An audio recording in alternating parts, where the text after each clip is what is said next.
श्री स्वामी समर्थ. जय जय स्वामी समर्थ. कसे आहात सगळे स्वामी भक्त? स्वामींच्या कृपा आशीर्वादाने सगळे सुखी आणि आनंदी असालच. तर स्वामी हे सर्वस्व या यूट्यूब चॅनलवर मी पुन्हा एकदा सगळ्यांचं मनापासून स्वागत करीत आहे. तर आज मी तुम्हाला अक्षय तृतीया या सणाबद्दल थोडीशी माहिती सांगणार आहे. अक्षय म्हणजे कधीही न संपणारे, अखंड टिकणारे, म्हणून या सणाला अक्षय तृतीया हे नाव पडले. आणि यावर्षी अक्षय तृतीया ही 10 तारखेला आहे. अक्षय तृतीया ही वैशाख शुद्ध तृतीयेला असते. 3.5 मुहूर्तापैकी हा एक मुहूर्त समजला जातो. या दिवशी कोणतेही शुभ कार्य केले जाते आणि यासाठी कोणताही मुहूर्त पाहण्याची गरज नाही. या दिवशी वास्तुशांती, दान, हवन, पूजा, जप इत्यादी पुण्यकर्म केले जाते आणि ते अक्षय टिकते, म्हणून या दिवसाला अक्षय तृतीया हे नाव पडले. आणि त्यामागे एक छोटीशी कथा आहे, ती मी तुम्हाला थोडक्यात सांगणार आहे. एकदा सगळे पांडव गंगा नदीच्या तीरी स्नान करायसाठी गेले आणि त्यांच्याबरोबर भगवान श्रीकृष्ण हे सुद्धा होते. स्नान झाल्यानंतर ते एका सुंदर मंदिरात जाऊन बसले. धर्मराज म्हणजे युधिष्ठिर हे खूप धार्मिक आणि दानशूर होते.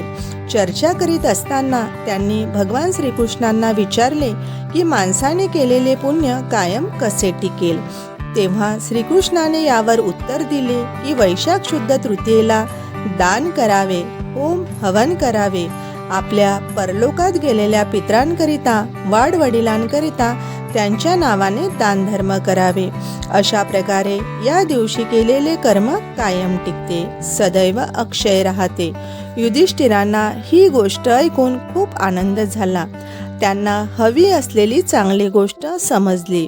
अशा प्रकारे वैशाखाच्या पहिल्या पंधरवड्यात येणारी तिसरी तिथी म्हणजे शुद्ध तृतीया, म्हणूनच या तिथीला नाव पडले अक्षय तृतीया. आणि या दिवसालाच परशुराम जयंती सुद्धा म्हटले जाते. या दिवशी परशुरामाचा सुद्धा जन्म झाला आणि त्याने संपूर्ण पृथ्वी जिंकली, पण आपल्या ब्राह्मणपणाला तो विसरला नाही. त्याने जिंकलेली पृथ्वी दानात देऊन टाकली आणि शेवटी ते तपश्चर्या करण्यास निघून गेले. या दिवशी जलदान सुद्धा करतात. त्यामागचा उद्देश हाच की तहानलेल्यांना पाणी द्यावे.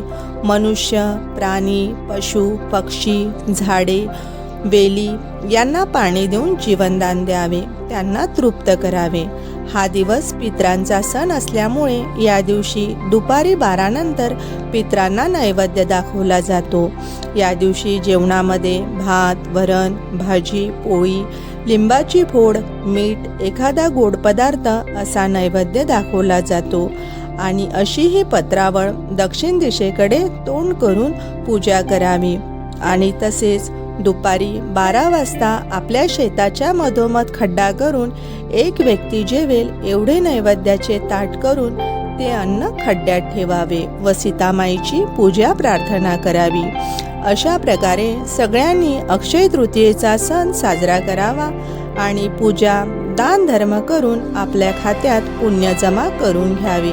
तर आजच्या व्हिडिओमध्ये मी इथेच थांबते. तुम्हाला जर माझा व्हिडिओ आवडला असेल तर नक्कीच लाईक करा, सबस्क्राईब करा. पुन्हा भेटूया नवीन व्हिडिओमध्ये नवीन माहितीसहित.